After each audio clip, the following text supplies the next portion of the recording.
Doctor Mohammad Yunus তার পাওয়ার দেখানো শুরু করছে। ডক্টর মোহাম্মদ ইউনূস ক্ষমতা গ্রহণের পরেই আমি বলছিলাম যে ইন্ডিয়া যত বড়ই গণতান্ত্রিক দেশ হোক না কেন, যত বড়ই দেশ হোক না কেন, যত বড় অর্থনীতি দেশ হোক না কেন, ইন্ডিয়ার পাশের দেশ মানে ইন্ডিয়ার পূর্বে বাংলাদেশে ডক্টর মোহাম্মদ ইউনূস সরকার প্রধান, এটাই হচ্ছে ইন্ডিয়ার সব থেকে অস্বস্তির কারণ। একটা বিশাল রাষ্ট্র ভারত যখন ছোট্ট একটা রাষ্ট্র বাংলাদেশকে হুমকি দিচ্ছে, তখন বাংলাদেশ পাল্টা হুমকি দিচ্ছে। অর্থাৎ বিগত 15 বছরে ভারত বাংলাদেশের কাছ থেকে যে আচরণ দেখেনি বা যেই সাহসটুকু দেখেনি, 15 বছর পর এসে ডক্টর মোহাম্মদ ইউনূসের কাছ থেকে বা ইউনূস সরকারের কাছ থেকে ভারত তার পাল্টা প্রতিক্রিয়া দেখলো, যেটি ভারত হজম করতে পারছে না। বাংলাদেশকে ট্রানজিট পয়েন্ট হিসেবে ব্যবহার করে ভারতের উত্তর পূর্বাঞ্চলীয় রাজ্যগুলোতে ব্যান্ডউইথ সরবরাহের প্রস্তাব বাতিল করেছে বাংলাদেশের অন্তর্বর্তী সরকার। কেন হঠাৎ বাংলাদেশ ভারতের এই প্রস্তাব নাকচ করে দিল? ভারতের পররাষ্ট্র সচিব দিনব্যাপী বাংলাদেশ সফর করে গেছেন, ইতিমধ্যে আপনারা জেনেছেন। আসসালামু আলাইকুম ওয়া রাহমাতুল্লাহি ওয়া বারাকাতুহু। যারা এই মুহূর্তে ভিডিও দেখছেন তাদেরকে অনুরোধ করব দয়া করে পুরো ভিডিও সম্পূর্ণ ধৈর্য সহকারে দেখবেন। খুবই গুরুত্বপূর্ণ এবং অত্যন্ত ইম্পর্টেন্ট ভিডিও নিয়ে উপস্থিত হয়েছে আপনাদের মাঝে। সম্মানিত বন্ধুগণ, দর্শক শ্রোতা মণ্ডলী, আপনারা সকলে ইতিমধ্যে অবগত আছেন বাংলাদেশে সংক্ষিপ্ত সফরে এসেছিল ভারতের পররাষ্ট্র সচিব বিক্রম মিশ্রি এবং তিনি এসে আমাদের পররাষ্ট্র সচিব জসিমউদ্দিনের সঙ্গে বৈঠক করেছেন এবং আমাদের প্রধান উপদেষ্টা ডক্টর মোহাম্মদ ইউনূসের সঙ্গে সৌজন্য সাক্ষাৎ করেছে। প্রধান উপদেষ্টার সঙ্গে সৌজন্য সাক্ষাৎকালে বিক্রম মিশ্রিকে কড়া ভাষায় প্রফেসর ইউনূস জানিয়ে দিয়েছে ভারত যেটা করছে বর্তমান সেটা মোটেও ঠিক করছে না। এভাবেই চলতে থাকলে দুই দেশের সম্পর্কে টানাপোড়েন তৈরি হবে এবং আরও জটিলতা হয়তো সৃষ্টি হতে পারে। সম্পর্কের মেঘ এসেছে, এটি দূর করতে হবে। যদি এটি দূর করা না হয় তাহলে কারোর পক্ষেই ভালো কিংবা শুভকর হবে না। বিভিন্ন কারণে দুই দেশের সম্পর্কের মধ্যে একটি মেঘ এসেছে এবং সেই মেঘটি দূর করতে হবে। সাধারণত এরকম ঘটনা কোনো কারণ ছাড়াই ভারত বাংলাদেশ বিরোধী চক্রান্তে লিপ্ত হয়েছে। ঢাকা সফররত ভারতের পররাষ্ট্র সচিব বিক্রম মিশ্রির কে স্পষ্ট জানানো হয়েছে, প্রিয় দর্শক শ্রোতা মণ্ডলী, বাংলাদেশ এখন আর ভারতকে ভয় পায় না। ভারতের কথাই বাংলাদেশ ব্যবহৃত হবে না। ভারতের পররাষ্ট্র সচিব বিক্রম মিশ্রিকে কড়া ভাষায় প্রফেসর ইউনূস বলেছে, আগরতলায় বাংলাদেশ দূতাবাসে যে হামলাটি করেছে তার বিরুদ্ধে কেন কোনো পদক্ষেপ এখনও পর্যন্ত গ্রহণ করা হয়নি।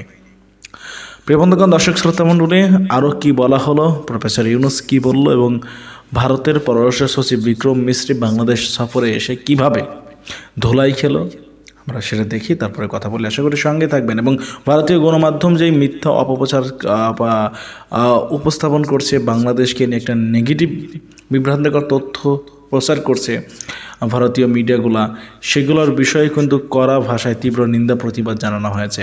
চলুন কথা না বলে আমরা প্রতিবেদনগুলো দেখে আসি। প্রফেসর ইউনূসের সাথে প্রধান উপদেষ্টার সাথে কি বক্তব্য রাখা হলো, কি বলল। ভারতের পররাষ্ট্র সচিব দিনব্যাপী বাংলাদেশ সফর করে গেছেন, ইতিমধ্যে আপনারা জেনেছেন। সেই সফরের বিস্তারিত দিক তুলে ধরেছেন উপদেষ্টা সৈয়দা রিজওয়ানা হাসান। রিজওয়ানা হাসান বলেছেন যে তাকে কোট করে ভ্রমণকালের যে রিপোর্ট, যে ভারতকে জানানো হয়েছে শেখ হাসিনা এখানে উত্তেজনা সৃষ্টির চেষ্টা করছেন। শেখ হাসিনার দায় দায়িত্ব নিতে হবে ভারতকে, কেননা ভারত শেখ হাসিনাকে আশ্রয় দিয়েছে। আশ্রয় শুধু দেয়নি, এখন রীতিমতো রাজনৈতিক ক্যাম্পেইন শুরু করেছেন শেখ হাসিনা ভারতে বসে। এখনো পর্যন্ত বাংলাদেশের মানুষ জানে না ভারতে শেখ হাসিনার স্ট্যাটাস কি। তিনি যে সর্বশেষ যুক্তরাজ্যে অর্থাৎ লন্ডনের তার দলের নেতা কর্মীদের সঙ্গে ভার্চুয়ালি যুক্ত হয়ে বক্তব্য রেখেছেন, সরকারের বিরুদ্ধে বক্তব্য দিয়েছেন, সেটা কিসের ভিত্তিতে? যেমন বাংলাদেশে বসে যদি ভারতের কোনো নাগরিক বা কোনো নেতা, কোনো দলের প্রধান বা কোনো গোষ্ঠীর প্রধান তিনি যদি বক্তব্য দেন, সেটা কি ভারত ভালোভাবে নেবে? চরম কূটনৈতিক সম্পর্কের অবনতি ঘটবে। কিন্তু ভারত বাংলাদেশের প্রতিবেশী দেশ হওয়া সত্ত্বেও এবং বাংলাদেশের সাথে ভারতের অপরাধী প্রত্যর্পণ চুক্তি থাকা সত্ত্বেও সেখানে শেখ হাসিনা কিন্তু অনায়াসে বক্তব্য রাখছেন। শুধু তাই না, শেখ হাসিনার পাশাপাশি বহু নেতা এখন ভারতে অবস্থান করছেন। এখন তাদেরকে কি ভারত দাবার গুটি হিসেবে ব্যবহার করছেন বাংলাদেশের বিরুদ্ধে? তো সেটা বাংলাদেশ কেন টলারেট করবে? এবং সেই কথাটা কিন্তু পরিষ্কারভাবে ভারতের পররাষ্ট্র সচিব তাকে জানিয়ে দেওয়া হয়েছে। এখানে প্রেস ব্রিফিং হয়েছে এই পররাষ্ট্র সচিব পর্যায়ে বৈঠকের পর। সেখানে সৈয়দা রিজওয়ানা হাসান বলেছেন, বৈঠকে ভারতের পক্ষ থেকে বলা হয়েছে তারা বাংলাদেশের সঙ্গে দ্বিপাক্ষিক সম্পর্ক এগিয়ে নিতে চায়, সম্পর্ক আরো জোরদার করতে আগ্রহী। জুলাই আগস্ট বিপ্লব ভারত মনিটর করেছে। আমাদের পক্ষ থেকে বলা হয়েছে আমরা সার্ককে শক্তিশালী ভূমিকায় দেখতে চাই। আমরা যে একসঙ্গে বিমস্টেকে আছি সেটাও বলেছি। আমাদের বিষয়ে বিভিন্ন যে প্রপাগান্ডা চালানো হচ্ছে সেটার বিষয়ে উদ্বেগ জানানো হয়েছে। রিজওয়ানা হাসান বলেন, অপপ্রচারের জবাব লিখিত ও মৌখিক বহুভাবেই বলেছি। যতগুলো ঘটনা ঘটেছে সেগুলো সাম্প্রদায়িক দেখানোর সুযোগ খুবই কম, সেগুলো কখনো কখনো ব্যক্তিগত, বেশিরভাগই রাজনৈতিক। আমাদের স্পষ্ট অবস্থান হচ্ছে বাংলাদেশ সরকার না এটির অংশ, না এটি কোনোভাবেই বরদাস্ত করছে। যেখানে যেখানে এরকম অভিযোগ এসেছে, যাদের বিরুদ্ধে অভিযোগ তাদের বিরুদ্ধে আইনগত প্রক্রিয়া গ্রহণ করা হয়েছে। এর প্রেক্ষিতে ভারতের সচিবের পক্ষ থেকে বলা হয়েছে বিভিন্ন কারণে আমাদের সম্পর্কের মধ্যে একটি মেঘ এসেছে, এই মেঘ দূর করতে হবে। আমরাও বলেছি এই মেঘটি দূর করতে হবে। উপদেষ্টা রিজওয়ানা হাসান বলছেন, বাংলাদেশের ইমেজকে প্রশ্নবিদ্ধ করা হচ্ছে, জুলাই আগস্টের অভ্যুত্থানকে প্রশ্নবিদ্ধ করা হচ্ছে। এগুলোর বিষয়ে ভারতের বক্তব্য হচ্ছে তাদের সরকার কোনোভাবে দায়ী না, সরকার এগুলো করছে না, এমনকি এগুলো তারা ওনও করছে না। এগুলো বিভিন্ন মিডিয়া ও সংগঠনের পক্ষ থেকে করা হচ্ছে। ভারতে বাংলাদেশের মিশনে হামলা ও ভিসার বিষয়ে উপদেষ্টা রিজওয়ানা হাসান বলেন, ভারতের পক্ষ থেকে প্রতিশ্রুতি দেওয়া হয়েছে তারা ভিসা বাড়ানোর উদ্যোগ নেবেন। উপ হাইকমিশনের সহিংস আচরণের বিষয়ে আমরা আগেই প্রতিবাদ জানিয়েছি এবং তারা দুঃখ প্রকাশ করেছে। আর যেহেতু তারা অন্তর্বর্তী সরকারের সঙ্গে সম্পর্ক এগিয়ে নিয়ে যাওয়া এবং জোরদার করার কথা বলছে, তাই আমরা ধরে নিচ্ছি যে এই ব্যাপারে দুঃখ প্রকাশের অবস্থানে তারা এখনো আছে, নতুন করে এটা আর বলা হয়নি। দর্শক, এই ছিল বক্তব্য। যাই হোক, বোঝা যাচ্ছে যে বাংলাদেশ পক্ষ ছাড় দেয়নি। তাদের যে উদ্বেগ উৎকণ্ঠাগুলো আগে মিনমিন স্বরে তারা বলতো, বাংলাদেশ পক্ষ মানে বাংলাদেশের যে ন্যায্য কথাগুলো তুলে ধরা দরকার সেই কথাগুলো কখনো জোরালো ভাবে বলা হচ্ছে না। এখন কিন্তু কোনো ছাড় দেওয়া হচ্ছে না। সেটা প্রধান উপদেষ্টাও বলেছেন, স্বরাষ্ট্র সচিবও জোরালো বলেছেন। স্বরাষ্ট্র সচিব তো আরো বলেছেন যে বাংলাদেশের আভ্যন্তরীণ বিষয়ে নাক গলানো বাংলাদেশ কখনো সহ্য করবে না বা পছন্দ করবে না। পররাষ্ট্র উপদেষ্টাও তাই।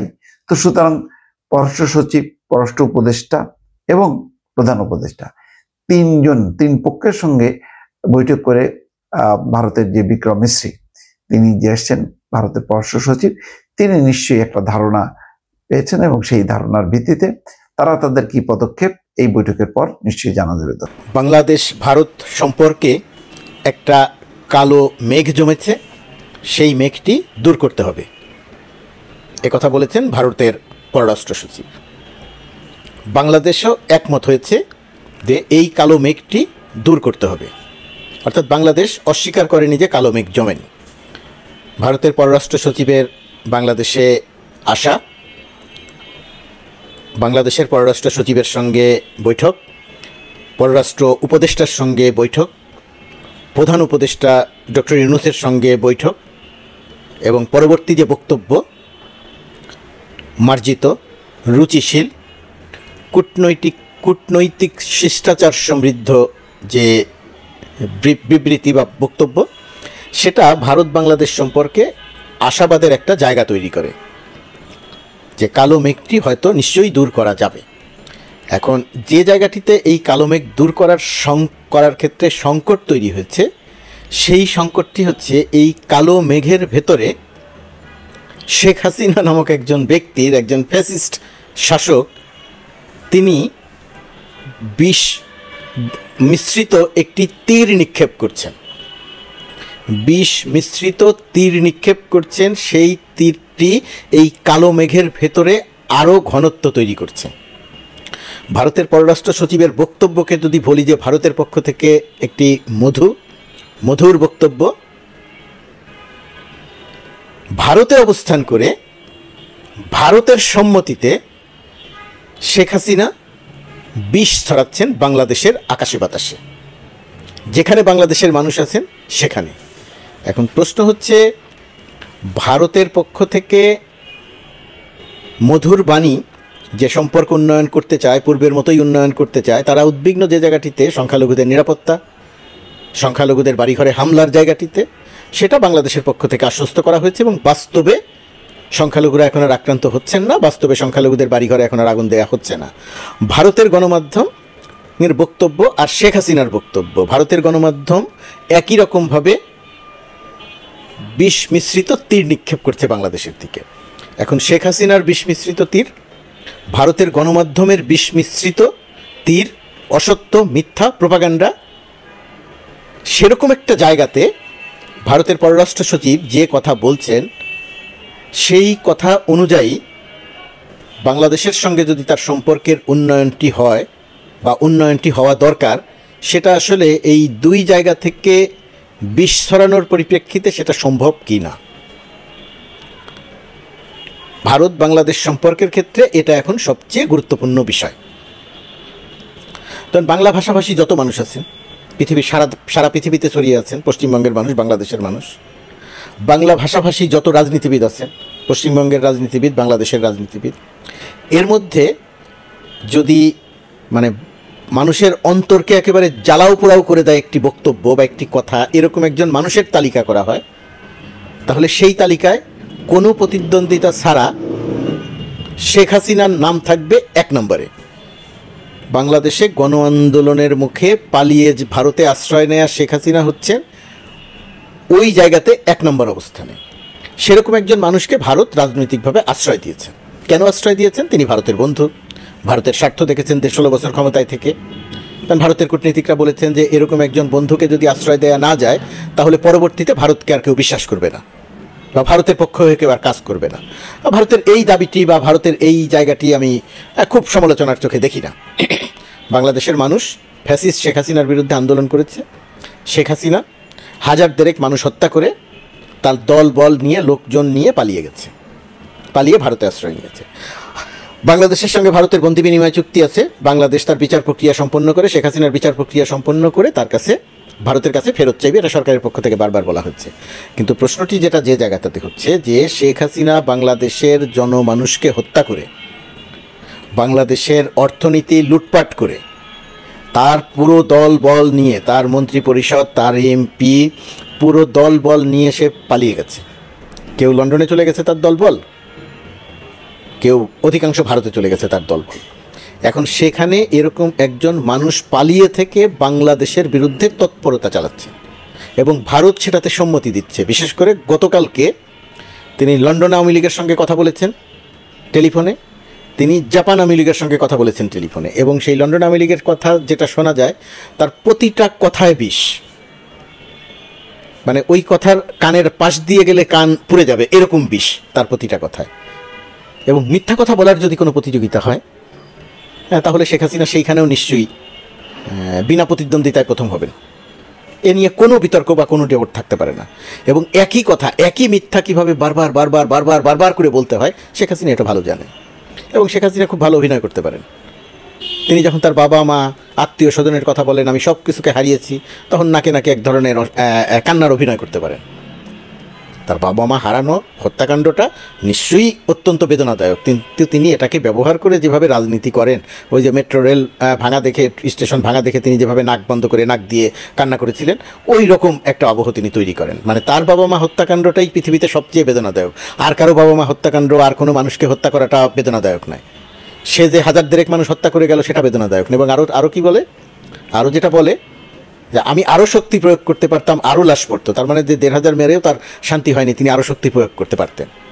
যাই হোক, শেখ হাসিনার কথা বলার এটা মূল উদ্দেশ্য ওইটা নয় যে শেখ হাসিনার কথা বিস্তারিতভাবে বলবো। একজন ফ্যাসিস্ট শাসক, বাংলাদেশ থেকে গণ আন্দোলনের মুখে তার পতন হয়েছে এবং বাংলাদেশের মানুষ। তাহলে একদিকে ভারতের পররাষ্ট্র সচিবের উদার বক্তব্য, বাংলাদেশের সঙ্গে সম্পর্ক উন্নয়নের চেষ্টা, নিঃসন্দেহে সম্পর্ক উন্নয়ন করতে চান।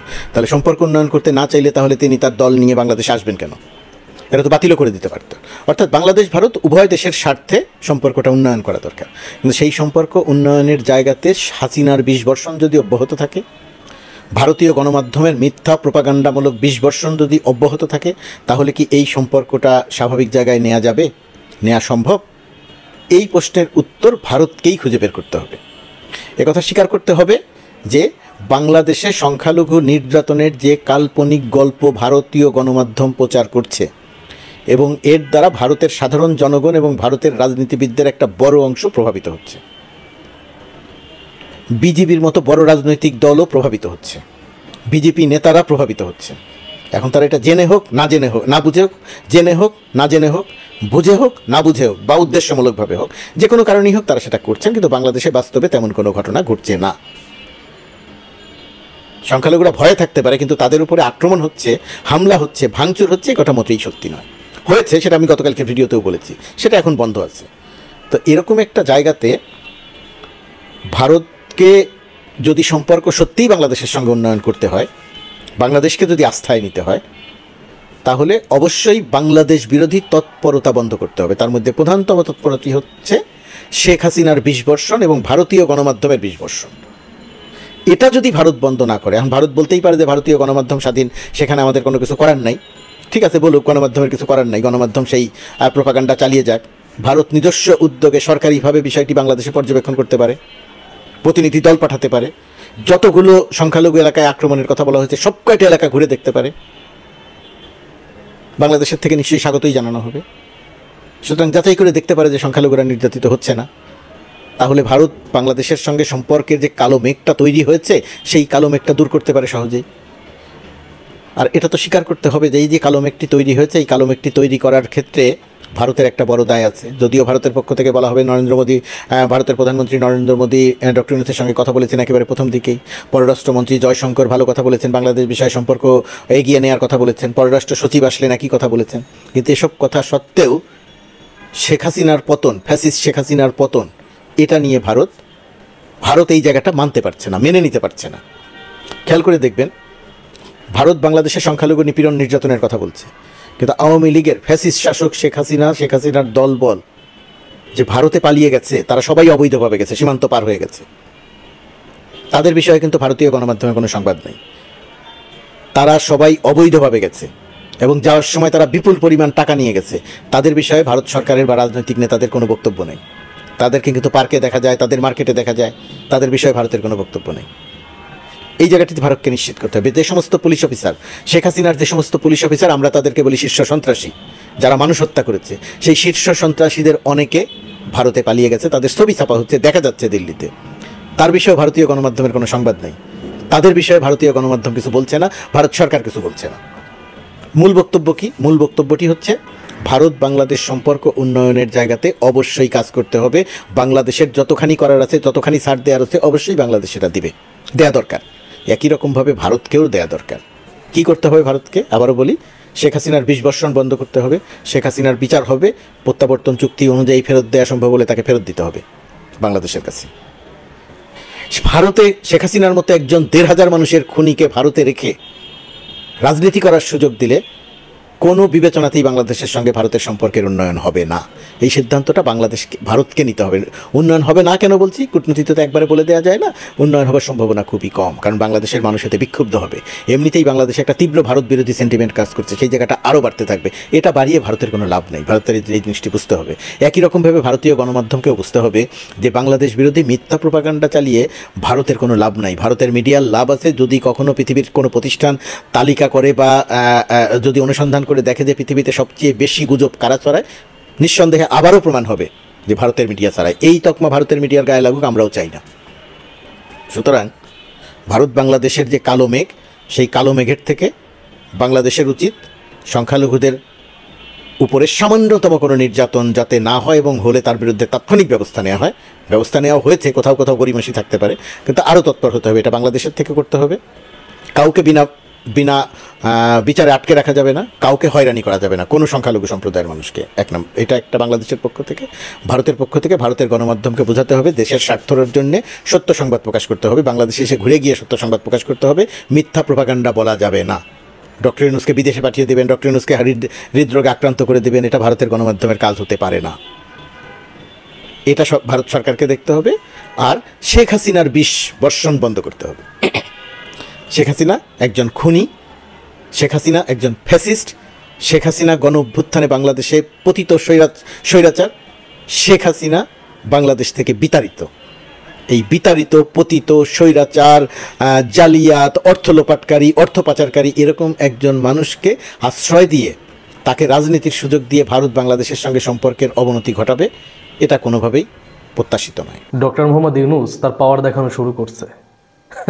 ডক্টর মোহাম্মদ ইউনূস ক্ষমতা গ্রহণের পরেই আমি বলছিলাম যে ইন্ডিয়া যত বড়ই গণতান্ত্রিক দেশ হোক না কেন, যত বড়ই দেশ হোক না কেন, যত বড় অর্থনীতি দেশ হোক না কেন, ইন্ডিয়ার পাশের দেশ মানে ইন্ডিয়ার পূর্বে বাংলাদেশে ডক্টর মোহাম্মদ ইউনূস সরকার প্রধান, এটাই হচ্ছে ইন্ডিয়ার সব থেকে অস্বস্তির কারণ। ইন্ডিয়া এখানে অন্য কেউ বসলে সমস্যা ছিল না, এখানে সরকার প্রধান হিসাবে ডক্টর মোহাম্মদ ইউনূস, এইটা হচ্ছে মোদি ইন্ডিয়ার মাথা ব্যথার কারণ। কারণ এর সাথে তো পারবে না মোদি ভালো করে জানে। মোদি যত বড়ই দেশের প্রধানমন্ত্রী হোক না কেন, বাংলাদেশ ছোট্ট একটা দেশ, কিন্তু ডক্টর মোহাম্মদ ইউনূস তো ডক্টর মোহাম্মদ ইউনূস, সে একজন গ্লোবাল সেলিব্রিটি, এটা মাথায় রাখতে হবে। সে তো আর মোদির মতো যে হুঙ্কার দিবে না, এটা করবে না সেটা করবে না, সে কিন্তু হুঙ্কার টঙ্কার কিছু দেয় নাই। সে ঠান্ডা মাথায় কাজ করতেছে তার মতো, তার কোনো মানে রিয়াকশন নাই। ইন্ডিয়া কি বলতেছে না বলতেছে তার মতো সে কাজ করেই যাচ্ছে। ইন্ডিয়া কি বলছে? ইন্ডিয়া বলছে যে ভিসা দেবে না, ওকে ভিসা দেয় নাই। ইউরোপের যে দেশগুলা, এই দেশের অ্যাম্বাসি তো বাংলাদেশে নাই। এখন ওই সব দেশে তো অনেক স্টুডেন্ট যায় পড়ালেখা করতে, সেই ক্ষেত্রে ইন্ডিয়ার থেকে আপনার অ্যাম্বাসি ফেস করে যাইতে হয়, ঠিক না? তো ডক্টর মোহাম্মদ ইউনূস 27টা দেশের যে অ্যাম্বাসিডর তাদেরকে ডেকে নিয়ে আসছে, রাষ্ট্রদূতকে ডেকে বাংলাদেশে নিয়ে আসছে। চিন্তা করতে পারছেন? আপনারা যাকে ভালোবাসেন, মেসিকে যদি ফোন করে বলে যে তুমি বাংলাদেশে আসো মেসি চলে আসবে। ডক্টর মোহাম্মদ ইউনূস সে, আর তার সাথে প্রতিযোগিতাতে টিকে থাকা মোদির জন্য সব থেকে অস্বস্তির কারণ। মোদি বলছে ভিসা দেবে না ওকে, 27 দেশের রাষ্ট্রদূতকে ডেকে নিয়ে চলে আসছে বাংলাদেশে, ডেকে এনে বলতেছে বাংলাদেশেই করতে হবে, ইন্ডিয়াতে তারা যাবে না, বাংলাদেশে অথবা বাংলাদেশের আশেপাশে কোনো দেশে, ইন্ডিয়াতে বাংলাদেশের নাগরিক যাবে না অ্যাম্বাসি ফেস করতে। চিন্তা করেন, 27টা দেশের। এইটা কি শেখ হাসিনার ক্ষমতা ছিল? শেখ হাসিনা কি একজনকে ডেকে আনতে পারতো? এটা ডেকে আনতে পারছে ডক্টর মোহাম্মদ ইউনূস আছে এই জন্যই। ডক্টর মোহাম্মদ ইউনূস কি, এটা কিন্তু মোদি প্রথম দিনও জানতো, আজকে আরও ঠিক পাইতেছে যে ডক্টর মোহাম্মদ ইউনূস কি। ডক্টর মোহাম্মদ ইউনূস তার পাওয়ার দেখানো শুরু করছে। আজকে যদি আমরা ডক্টর মোহাম্মদ ইউনূসকে নিয়ে অনেক সমালোচনা করতেছি, আমরা স্বৈরাচারিণী শেখ হাসিনাকে দেশ থেকে তারাই যে লোকটারে ক্ষমতার আসনে বসাইছি, এ যদি বাংলাদেশের প্রধান হিসাবে না থাকতো, আমি চ্যালেঞ্জ করে বলি, একদম চ্যালেঞ্জ করে বলতে পারি, এতদিন 3বার চেঞ্জ হইতো। অন্তর্বর্তীকালীন সরকার নাই, 4 মাসে 3বার চেঞ্জ হইতো। ডক্টর মোহাম্মদ ইউনূস আছে বিদায় সব চাপ সহ্য করে টিকে থাকতে পারছে। ইন্ডিয়ার চোখে চোখ রেখে কথা বলতেছে, অন্য সরকার হলে সেটা পারতো না। প্রথম 7 দিনেই ইন্ডিয়ার গোলাম হয়ে যাইতো, বুঝতে পারছেন? তো সব থেকে খুশির সংবাদ হচ্ছে ডক্টর মোহাম্মদ ইউনূসের মতো একজন সরকার আমাদের রাষ্ট্রের প্রধান হিসাবে আছে। আর মেন কথা হচ্ছে এই যে ইউরোপের ভিসা দিবে না, মানে ইউরোপের অ্যাম্বাসি ফেস করতে দিল্লিতে যাইতে হবে, এই ভয়ে দেখাইছে, এই ভয়ে বুড়ো আঙ্গুল দেখাই দিয়েছে ডক্টর মোহাম্মদ ইউনূস, ডিরেক্ট বুড়ো আঙ্গুল দেখাই দিয়েছে ইন্ডিয়াকে। 27টা দেশের রাষ্ট্রদূতকে ডেকে নিয়ে আসছে যে আমরা ইন্ডিয়াতে যাব না। চিন্তা করতে পারছেন? এটা কি অন্য কেউ হলে সম্ভব ছিল? সম্ভব ছিল না। ডক্টর মোহাম্মদ ইউনূস আছে বিদায় এটা সম্ভব হয়েছে। আজাদ মজুমদার, আরেকটি ঘটনা আজকে ঘটেছে, সেটি হলো যে বাংলাদেশ সফররত পররাষ্ট্র সচিব বিক্রম মিস্ত্রি প্রথম উপদেষ্টা প্রফেসর ডক্টর মোহাম্মদ ইউনূসের সঙ্গে দেখা করেছেন। সেই বৈঠকে আপনিও ছিলেন, কি আলোচনা হয়েছে? বাংলাদেশ এবং ভারত দুটো প্রতিবেশী দেশ। ভারত বাংলাদেশের বৃহত্তম প্রতিবেশী, 4000 কিলোমিটারের উপরে সীমান্ত আছে। এত বড় স্থল সীমান্ত বিশ্বের খুব কম দেশে আছে। তো এরকম একটা প্রতিবেশী দেশের সাথে যে কোনো দেশ চাইবে সুসম্পর্ক বজায় রাখতে। এটা সামাজিক কারণ আছে, অর্থনৈতিক কারণ আছে, বাণিজ্যিক কারণ আছে, রাজনৈতিক কারণ অবশ্যই আছে।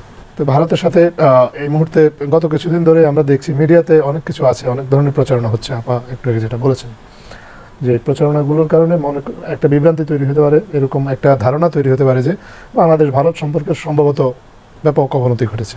তো আজকে এই সফরের মধ্য দিয়ে আসলে এই ধারণাটাকে একটু ভুলভাবে প্রতিষ্ঠিত করা গেছে যে, এবং এটা বর্তমান অন্তর্বর্তী সরকার দায়িত্ব নেওয়ার পরে অগাস্ট মাসে এটাই প্রথম আসলে হাইয়েস্ট লেভেলে কোনো মিটিং যেটা বাংলাদেশ কিংবা ভারতে হচ্ছে। এর আগে একটা মিটিং হয়েছে ইউএনএ, বাংলাদেশের পররাষ্ট্র উপদেষ্টার সাথে ভারতের পররাষ্ট্র মন্ত্রীর। এটা বাংলাদেশে হচ্ছে, এবং এই মিটিংটার যে টাইমিংটার কথা উনি একটু আগে বলেছেন, এই মিটিংটার টাইমিংটাও খুবই গুরুত্বপূর্ণ। এবং এটা পূর্ব নির্ধারিত মিটিং ছিল, এমন না যে চলমান যেই অপপ্রচার বা ইত্যাদি নানা আলোচনার প্রেক্ষিতে হঠাৎ করে এরকম একটা মিটিং নির্ধারণ করে আমরা সম্পর্ক উন্নয়ন করতে চাচ্ছি তা না। এই মিটিংটা আগে থেকে নির্ধারিত ছিল এবং সেই মিটিংয়ে যে বিষয়টা মূলত আলোচনা হয়েছে, আলোচনার যে মূল সুরটা ছিল আমি সেটা আপনাকে বলতে পারি। মূল সুরটা ছিল ইনক্রিজড এঙ্গেজমেন্ট। দুইটা দেশের মধ্যে এঙ্গেজমেন্টটা আরও বাড়াতে হবে। ভারতের পররাষ্ট্র সচিব স্পষ্ট ভাষায় বলেছেন যে we have to do business with the government of the day. বাংলাদেশে এখন যারা সরকার আছে, বাংলাদেশের সাথে সম্পর্ক বজায় রাখতে গেলে, বাংলাদেশের সাথে যদি সম্পর্ককে এগিয়ে নিতে হয়, তাহলে বাংলাদেশে যে সরকার বর্তমান আছে তার সাথেই কাজ করতে হবে এবং ভারত এই নীতিতে বিশ্বাস করে এবং এটাই উনি ব্যাখ্যা করেছেন। পাশাপাশি উনি আরেকটা জিনিস বলেছেন যে বাংলাদেশ ভারতের সম্পর্ক নিয়ে মিডিয়াতে যে ন্যারেটিভ প্রতিষ্ঠা করা হচ্ছে বা হয়েছে সাম্প্রতিক সময়, এই ন্যারেটিভটা ভারত সরকার ওন করে না। এটা ভারত সরকারের ন্যারেটিভ নয়। ভারত সরকারের পার্সপেক্টিভ বাংলাদেশ সরকারের ক্ষেত্রে ভিন্ন। তাদের মূল সুর হচ্ছে অর্থনৈতিক, সম্পর্কটা হচ্ছে রাজনৈতিক অনেক বাস্তবতা আছে, কিন্তু তারপরেও অর্থনৈতিক বাণিজ্যিকভাবে বাংলাদেশ এবং ভারত অনেকভাবেই কানেক্টেড। এবং এই কারণে হোক বা অন্য পারস্পরিক যে দীর্ঘদিনের যে ঐতিহ্য বা দীর্ঘদিনের যে যোগাযোগ বাংলাদেশ এবং ভারতের মানুষের মধ্যে, সেই বাস্তবতার আলোকেও হোক, ভারত চায় বাংলাদেশের সাথে সবসময় সুসম্পর্ক বজায় রাখতে। এটা ভারতের দিক থেকে যেমন বলেছে, বাংলাদেশের দিক থেকেও বলা হয়েছে যে আমরা ভারতের সাথে সুসম্পর্ক চাই এবং এই সুসম্পর্কটা বাংলাদেশ যেমন এর আগে বলে এসেছে যে সবসময় ন্যায্যতা এবং সমতার ভিত্তিতে হবে, সেটাই বাংলাদেশের পক্ষ থেকে আজকে প্রফেসর ইউনূস পুনর্ব্যক্ত করেছেন। ভারতীয়রাও অঙ্গীকার করেছে। উনি ভারতের পররাষ্ট্র সচিব উনি জানিয়েছেন, প্রফেসর ইউনূসকে জানিয়েছেন যে উনি যখন দায়িত্ব গ্রহণ করেন, আসলে ভারতের প্রধানমন্ত্রী নরেন্দ্র মোদী, উনি one of the first leaders, world leaders যে কংগ্রেচুলেট করেছে। এবং শুধু তা না, আজকেও কিন্তু উনি শুভকামনা জানিয়েছেন ডক্টর ইউনূসকে, ব্যক্তিগতভাবে ওনার জন্য শুভকামনা জানিয়েছেন, ওনার সরকার এবং বাংলাদেশের মানুষের জন্য শুভকামনা জানিয়েছেন। তো যেই সুর, যেটা মূল সুরটা হচ্ছে মিডিয়াতে আমরা যেটা দেখছি, মিডিয়াতে যেরকম সুরগুলো তোলা হচ্ছে যে বাংলাদেশ আর ভারতের সম্পর্ক একেবারে গেল এরকম একটা রব উঠেছে, এটার একেবারে পুরো বিপরীত। তারা বাংলাদেশের সাথে আরও কানেক্টিভিটি বাড়াতে চায়, এঙ্গেজমেন্ট বাড়াতে চায় এবং বাংলাদেশও এক্ষেত্রে বলেছে যে বাংলাদেশেরও এটা ন্যায্যতা এবং সমতার ভিত্তিতে যদি ভারত বাংলাদেশের সাথে কাজ করতে চায়, বাংলাদেশের দিক থেকে কোনো সমস্যা নেই। সাবেক প্রধানমন্ত্রী শেখ হাসিনা উনি ভারতে আছেন, তো ওনার অবস্থান নিয়ে কিছু টেনশন তো দু দেশের মধ্যে আছেই। প্রফেসর ইউনূস সেই টেনশনটার কথা বলেছেন। উনি জানিয়েছেন যে আমাদের সাবেক প্রধানমন্ত্রী ভারতে অবস্থানের কারণে এবং ভারত থেকে নানা ধরনের বক্তৃতা বিবৃতি দেওয়ার কারণে বাংলাদেশের মানুষের মনে অনেক ক্ষোভ তৈরি হচ্ছে। এই ক্ষোভটা তৈরি হচ্ছে এবং এই ক্ষোভের কারণে আসলে বাংলাদেশ এবং ভারতের ক্ষেত্রে সম্পর্কের ক্ষেত্রে এই ক্ষোভটাও একটা অসুবিধার সৃষ্টি করছে বা প্রতিবন্ধকতার সৃষ্টি করেছে। উনি ভারতকে এটা জানিয়েছেন, এটা আগেও জানিয়েছিলেন, এখনও জানিয়েছেন। ভারত কোন প্রেক্ষিতে তাকে আশ্রয় দিয়েছে সেটা ভারতের মতো করে ভারত ব্যাখ্যা করেছে মাননীয় প্রধান উপদেষ্টার কাছে। এবং এটাও তারা বলেছে যে উনি যে বক্তব্য দিচ্ছে, এমন না যে ওনাকে বক্তব্য দেওয়ার জন্য প্ল্যাটফর্ম ভারত সরকার সহযোগিতা দিচ্ছে। ওনার সাথে ব্যক্তিগত ইন্টারনেট অ্যাক্সেস আছে, উনি সেই অ্যাক্সেস ব্যবহার করে উনি অনেক বক্তব্য দিচ্ছে, কিন্তু এটা ওনার বক্তব্যের সাথে ভারত সরকারের অবস্থানের এখানেও কোনো আসলে মিল নেই। এবং ভারত সরকার মনে করে যে তারা বাংলাদেশ সরকারের সাথে তাদের স্বার্থ সংশ্লিষ্ট বিষয়ে আলোচনা করবে, সেখানে আশ্রিত মানুষ তার একজনের ওখানে ওই দেশে অবস্থানের কারণে সম্পর্কটা আসলে প্রভাবিত হবে না। এটা ভারতের দিক থেকে বাংলাদেশকে জানানো হয়েছে। এবং পররাষ্ট্র সচিব জনাব মিস্ত্রি উনি এটাও বলেছেন প্রফেসর ইউনূসকে, ওনার যে কনসার্নটা, বাংলাদেশের মানুষের যে কনসার্ন, উনি আজকে শুধু প্রফেসর ইউনূসের সাথে মিট করেননি, উনি বাংলাদেশের পররাষ্ট্র উপদেষ্টার সাথে মিট করেছেন, পররাষ্ট্র সচিবের সাথে একটা দ্বিপাক্ষিক বৈঠক করেছেন এবং সবগুলো বৈঠকে মোটামুটি এই কনসার্নটা ব্যক্ত করা হয়েছে এবং উনি জানিয়েছেন যে এই কনসার্নটা উনি ভারত সরকারকে জানাবেন। সম্মানিত বন্ধুগণ, দর্শক শ্রোতা, আপনারা দেখতে পারলেন ব্যক্তিগত মতামত অবশ্যই কমেন্ট করে জানাবেন আপনারা কি বলতে চান, আপনাদের ওপিনিয়নটা কি থাকবে, আপনারা কি বলবেন, আপনারা কি বলতে চান আসলে প্রকৃত উপায়ে। ভারতের পররাষ্ট্র সচিব বিক্রম মিস্ত্রি তিনি বলেছেন বাংলাদেশের মানুষের সঙ্গে সম্পর্ক জোরদারে আগ্রহী ভারত। বাংলাদেশের সাথে যে সম্পর্কের টানাপোড়েন তৈরি হয়েছে সেই সমস্যার সমাধান চাই। প্রিয় দর্শক শ্রোতা মণ্ডলী, এছাড়াও ভারতের পররাষ্ট্র সচিব বিক্রম মিস্ত্রি বলেছেন বাংলাদেশকে নিয়ে ভারতে যা হচ্ছে সেটার জন্য দুঃখ প্রকাশ করছি এবং একই সাথে ভারতের পররাষ্ট্র সচিব বলেছে ভবিষ্যতে ভারত বাংলাদেশের অভ্যন্তরীণ বিষয়ে আর নাক গলাবে না। আপনারা কি বলতে চান? হঠাৎ করেই ভারতের কণ্ঠে এরকম নরম সুর, ভারত এরকম নরম বা নমনীয় হওয়ার কারণ কি? এর কারণ একটাই, প্রফেসর ইউনূস। ডক্টর মোহাম্মদ ইউনূস কাউকে ভয় পায় না। ভারতকে ভয় পাওয়ার মতো মানুষ বা ভারতের তাবেদারি করার মতো মানুষ ইউনূস নয়। প্রিয় দর্শক শ্রোতা মণ্ডলী, আপনারা আপনাদের মতামত জানাবেন, কি বলতে চান, আপনারা কি বলবেন। এই প্রথম হয়তো বাংলাদেশ ভারতের চোখে চোখ রেখে কথা বলেছে। ভালো থাকবেন, সুস্থ থাকবেন। আজকের মতো এই পর্যন্তই, আপনাদের কাছ থেকে বিদায় নিচ্ছি। আল্লাহ হাফেজ।